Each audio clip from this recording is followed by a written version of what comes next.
Every ounce counts. You, Mr. Spock, too many ounces. I maintain my weight within a variance of 1.8 kilograms. Is that not obvious? Poor Spock, everyone's bullying him this season. Hello Internet, I'm Ren, and today I want to talk about Star Trek Strange New Worlds Season 3, Episode 9, Terrarium. And this is the penultimate episode of the season, which means just like that, we're almost out of new episodes of Strange New Worlds again. But it seems that they've saved the best for last, or rather, second to last, because this is undoubtedly the best episode of the season, and it's not even close. Not only do we finally get our much-demanded Ortegas episode, it's a great one, with some classic Star Trek tropes and messaging, and some wonderful little original series nuggets as well. It expands some classic Trek lore while exploring some deeply important themes.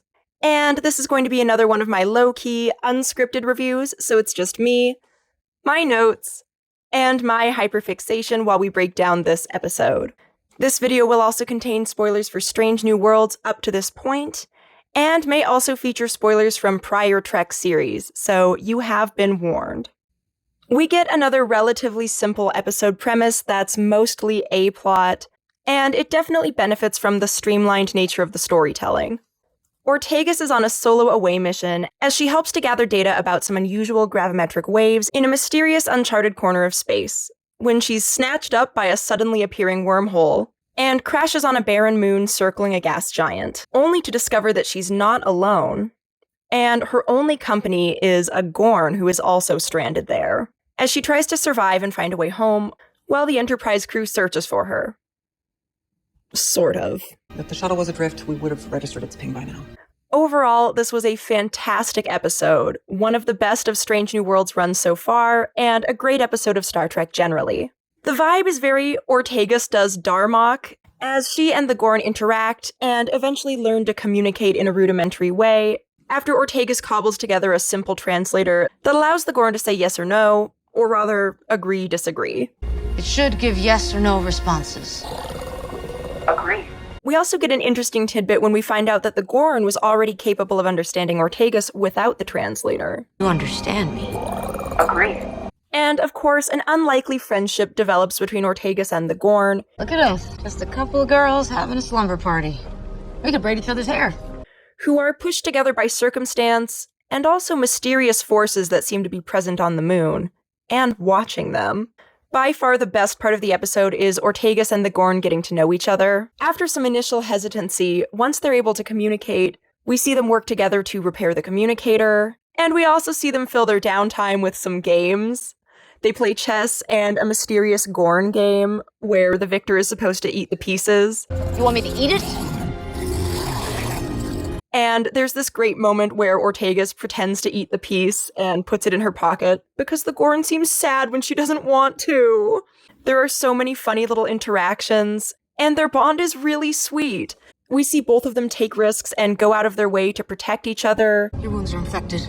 I need to get you more crystals. Disagree. And they both encourage each other when they feel like giving up. So you are not giving up. You're not dying. Not here. Not now. There's this adorable bit where Ortegas gives the Gorn this little paper airplane that she makes whenever she goes on away missions, apparently, for luck. I, do these for luck when I fly. Means we'll make it home. Adorable! And Ortegas' PTSD from the Gorn attack at the start of the episode adds some wonderful layers to their developing friendship, and shows just how powerful contact theory can be against prejudice, even seemingly justified ones. And when they finally name each other as friend, it feels earned. The enemy of my enemy. Disagree. Friend. Agree. And really sweet. It's amazing how expressive the agree-disagree button can be, combined with the practical effects they use for the Gorn. It's so good. We also find out that the Gorn is female. Are you male? Disagree. Female? Agree. And that does lead to some questions about what, if any, are the differences between male and female Gorn, and whether the fact that this Gorn was female had any influence on her not immediately murdering Ortegas. So they work together to overcome various obstacles and try to figure out a plan to get home when Ortegas accidentally damages the communicator and a shield that was protecting them from both the elements and some creatures that also occupy the planet. while trying to gather crystals that the Gorn needs to treat some injuries, some that predated Ortegas' arrival, and some that were caused by the Gorn's efforts to protect her from the creatures, when Ortegas is literally, trying to steal a communication device from the Gorn early on. She gets stopped from running away by a chasm forming between the Gorn camp and her shuttle, caused by a mysterious force that seems invested in them not being apart. Meanwhile, in what serves as a B-plot, some of the Enterprise crew are tirelessly searching for Ortegas. And I say some because Una is, weirdly quick to just give up on Ortegas. We've picked up no life signs, no transponder signal. If the shuttle was adrift, we would have registered its ping by now. And basically lobbies to abandon her repeatedly, because they have a concurrent mission where they're supposed to deliver some vaccines to a colony facing a pandemic. We were scheduled to rendezvous with the Constellation to deliver a vaccine to the colonists on Epsilon Indy 3.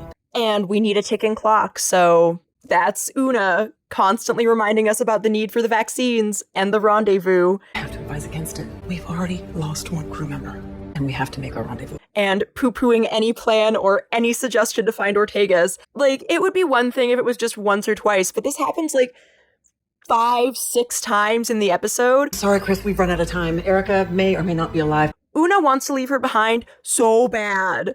So bad. Is she still mad about Shuttle to Kenfori or something? Jeez. And I get it. Vaccines are important. Very important. Please vaccinate your children, your pets, and yourself. But Una pushes and pushes hard to abandon Ortegas, immediately. And the urgency also just feels kind of dubious because Ortegas is lost for several days. It's been nearly 2 days. We've maintained continuous scans of the area. And the vaccine thing doesn't seem to become genuinely urgent until right before she's rescued, when Una alleges that Pike asked her to tell him when the red line was for them to cut and run and go make their rendezvous. You said you wanted to be told when we hit the red line. Here it is. It just feels fake. I think they should have been way more explicit about why, maybe say that the vaccines can only be stored for so long or something, because otherwise it just doesn't make sense. If these vaccines were so urgent, why did they have time to dick around with this mission at all? Could Ortegas not have investigated the gravity waves on the way back? But whatever, we need it for tension. Apparently the wormhole trying to close itself is not enough. The wormhole's aperture is shrinking. Shrinking? Do we know why? But despite Una's best efforts, Uhura is determined to save Ortegas, and lobbies constantly for different plans to find her. The probes aren't strong enough to boost the signal. If we use more, maybe a dozen, and link them together. She and a reluctant Spock come up with a plan to wedge the Enterprise in the wormhole to keep it open, and then search for Ortegas that way. It's interesting, and as a not scientist who knows nothing about wormholes, seems implausible. But Trek loves to play it fast and loose with the science, and so we're gonna just pretend that's how that works. Once they get in there, they find that the gas giant actually has over 300 moons that they need to try and scan. Scanning 396 moons will take longer than we have to make the rendezvous. And so they get to work looking for Ortegas, as Una constantly reminds everyone that they're running out of time and should just abandon her. What? Just as they're about to finally give up, after all of Una's begging, Ortegas and the Gorn execute a plan to ignite the moon's atmosphere, which draws the Enterprise's attention. Only Erica would be crazy enough to set a planet on fire to get our attention. They use the remains of the heat shield from the Gorn's crashed shuttle to make a makeshift shelter that protects them, Indiana Jones in the fridge style. And everything feels triumphant as Pike sends La'an with an away team to go and get Ortegas. La'an, take a landing party to the surface. Bring Lieutenant Ortegas home. With pleasure, sir. And this is about where I messaged the Buffer Time Discord to say this. As the landing party arrives, Ortegas and the Gorn emerge from their hiding spot, and La'an spots the Gorn and immediately opens fire with no hesitation, no questions asked. I didn't think of this until editing, but this moment was actually foreshadowed in What is Starfleet? When Beto asks La'an, if you were to encounter the Gorn, would you fire first? Unless you can kill them first, the best move is to run. And unfortunately, I guess the phasers were not set to stun because she dies. Ow! Erica! Are you alright? Why? A distraught Erica shouts at La'an, Lieutenant! Oh no! No, I'm not talking to you! and then at whatever mysterious force has been watching them this whole time. Who's behind this? You hear me? Straight sparkle thing! I can feel you're watching! And time suddenly freezes around her, and a Metron appears. Hello, Lieutenant Erica Ortegas. Which you may recognize from the original series episode, Arena. Very good, Captain. There is hope for you. Which is also the first on-screen appearance of the Gorn. An absolutely classic episode in which the Metrons make Kirk and a Gorn fight to the death after trespassing in their space. It has some thematic overlap with this episode, insofar as Kirk offers the Gorn mercy when given the opportunity to kill him. No, I won't kill you. Just like the Gorn in this episode gives Ortegas mercy when she definitely had the opportunity to kill her. But of course, without the whole deathmatch thing, we have more time to focus on building a connection and friendship, which doesn't really happen in Arena. I'll never get over the Gorn suit as long as I live. It's so bad and so good, though. Here, the Metron admit that they pushed Ortegas and the Gorn together out of curiosity in a sort of experiment to see what these two barbaric creatures would do to each other if they were forced together. But what could happen if you were forced together with the need to survive?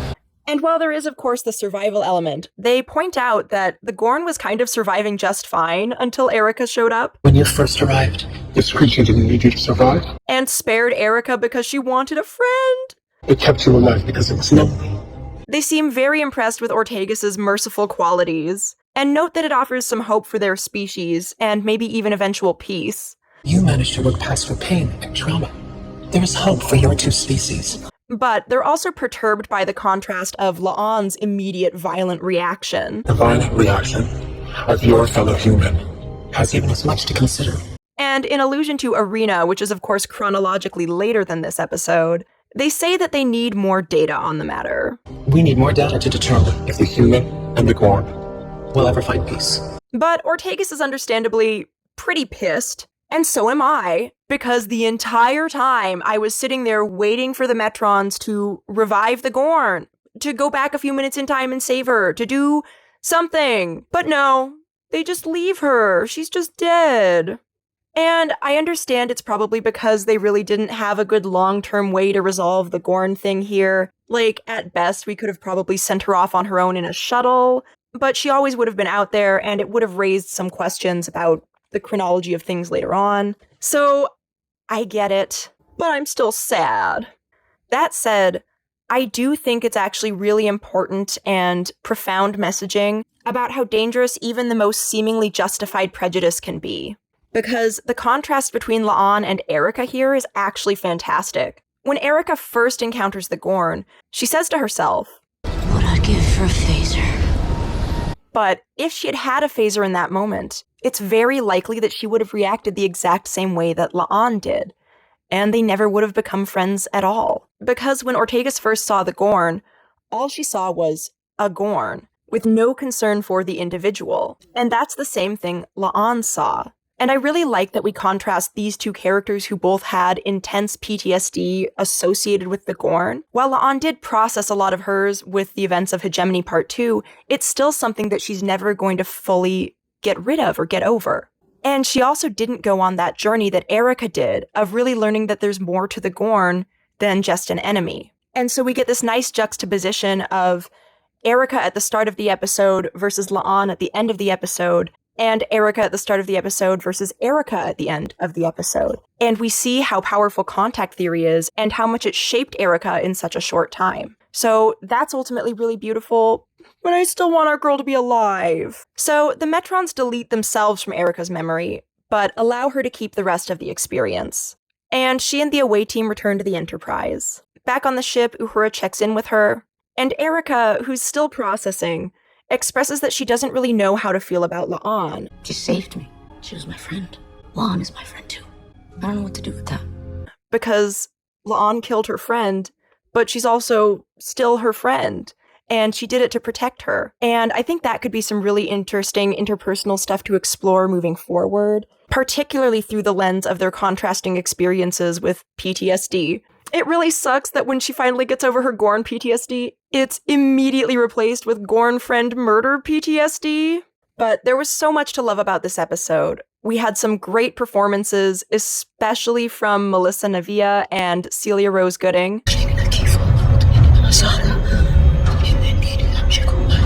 I I really loved the emphasis on their friendship as well, because that's kind of been a sort of undercurrent between these two characters in the background for pretty much the whole run of the show. But it was really powerful seeing just how much Erica means to Uhura. It's her! That's her! I loved the practical effects, especially for the Gorn and for the creatures and some of the stuff on the planet. There was also great music in this episode with a wonderful original series kind of flair. And there were just so many great moments. I particularly liked right after the crash when Erica's trying to survive on her own, especially this moment where she puts together a water condenser and is able to provide herself with fresh drinking water. And her enthusiasm and excitement when it finally works is so infectious. Adorable. I made water! Metrons, you can see me now! I have made water! But there were so many sweet and funny moments between Ortegas and the Gorn. I know you hate to admit it, but you like this plan. Disagree. The jokes were really landing in this episode, and I loved the, slight snarkiness we got once in a while from the Gorn. You beat me 3 games straight. You hustling me? It was also just interesting to learn more about them. The fact that they seem to have leisure time and games, an actual life. And I would have really loved to learn more about what life is like on the Gorn homeworld. The little tidbits we do get, though, are fascinating. One thing that would have been really cute is if Ortegas gave the Gorn lady a name, because we never learn her name and there's not really an adequate way for them to translate that. But I just think it would have been sweet if she had given her a nickname or something to refer to her as. I'm also emotionally destroyed by the bit where we see that Ortegas has saved the game piece to remember her by. My heart! I also thought the moon that they were stranded on was really interesting. The storms caused by the interactions between the moon's atmosphere and the gas giant's atmosphere due to the elliptical orbit were really neat.